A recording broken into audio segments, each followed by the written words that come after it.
शुभ सकाळ मित्रांनो, श्री स्वामी समर्थ.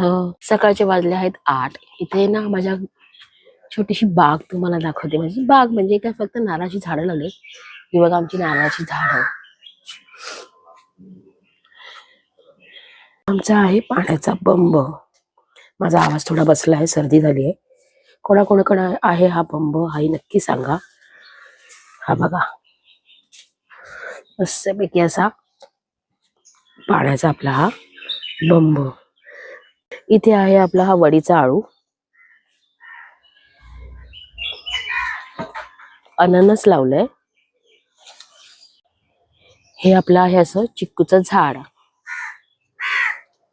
आणि ही आपली आहे खायच्या पानाची वेल. बघताय तुम्ही, खायच्या पानाची वेल ही बघा.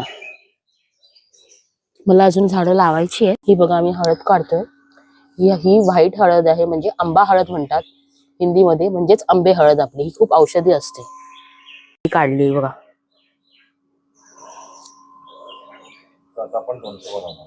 हे बघा,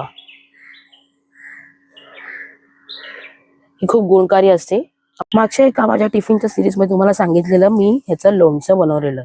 तर माझ्या एका फॉलोअर्सला लोणच्याची रेसिपी हवी आहे, ती मी टाकणारच आहे लवकर. ह्याच हळदीपासून बनवून.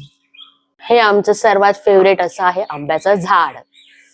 हे एकच झाड आहे, पण जवळजवळ ह्या झाडाला ना आंब्याच्या सीझन मध्ये जवळजवळ 8 ते 9 डझन आंबे निघतात एका झाडावर.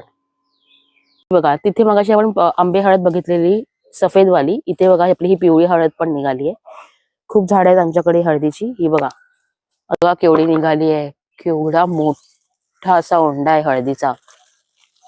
पाहताय किती अशी आपली हळद निघाली, खूप निघाली.